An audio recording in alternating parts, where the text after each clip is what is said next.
We have a very angry patient here, but today we're going to be treating a mild case of bumblefoot on our duck ravioli. She's trying so hard to escape me right now. She escaped. Most cases of bumblefoot, the first thing that I would do is an Epsom salt soak. Since her case is really minor, this is going to be optional for us at this point with her. She's already really pissed off. I'm going to skip it and go straight to the next step. Since I'm not doing that Epsom salt soak, the first thing I'm going to be using is Vetericyn Poultry Care Spray, and I'm going to actually use this not only to treat, but to clean the area. Give me the foot. So important thing when you're treating ducks, especially feet on ducks, is you don't want to ever lay a duck down on its back. It's really bad for their respiratory system. So Didi's going to show you how we're holding the duck to treat the feet. He's holding it upright, and that just makes sure you're not putting any strain, especially if I'm keeping them there for a long period of time. You didn't put your gloves on. Wear gloves. I'm only wearing one glove because I have to operate the camera, but the next thing I'm going to do is I'm going to go in with Manuka honey. If you've never heard of Manuka honey, it's actually really effective at treating staph bacteria.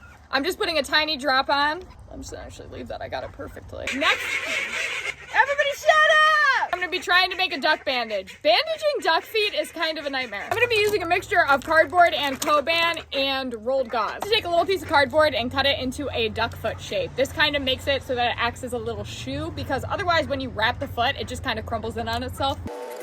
Got my little triangle, piece of gauze. I'm going to ball this up and put it on the bottom of her foot.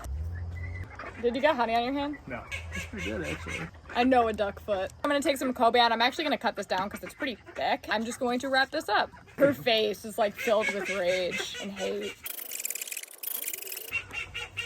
Trying to make another bead over there. The thing I'm doing is I'm going in with a little bit of tape, and I'm not going to put this on her skin. I'm going to put it on the bandage.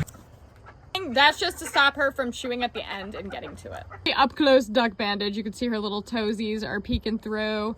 And this, I honestly could have gone a little smaller. Next thing we did for ravioli is we set her into duck hospital, which is just a sectioned off area of the coop with her own food and water. Also going to be making sure to keep the bedding nice and fresh in this area. So for the Manuka honey, we got this on Amazon. It was about $11, but it needs to be medical grade. Grocery store Manuka honey ain't gonna do anything for you. This is the stuff you need. If you don't want to use this, you can also use Neosporin, but make sure it's just normal Neosporin, nothing with any added pain relievers in it, because that can be toxic to birds. Ravioli case is mild. We're gonna be doing the Manuka honey treatment once a day for about a week. I'll be restricting her swimming water access a little bit, but she'll probably get therapeutic swimming inside or something like that just to keep her moving, because swimming is actually really good for bumblefoot. We're treating this at home right now because the case is mild. Really severe cases of bumblefoot really do need to be seen at an avian vet, because that infection can rapidly spread and cause a lot of complications that are usually surgical. Best thing you can do for your ducks when it comes to bumblefoot is do constant screenings of their feet. Make sure that you catch it early and treat it early. If you want me to go more into depth on what I would do for a more severe case, let me know and I'll try to get into that as well. But that's all I got for this one. Bye guys.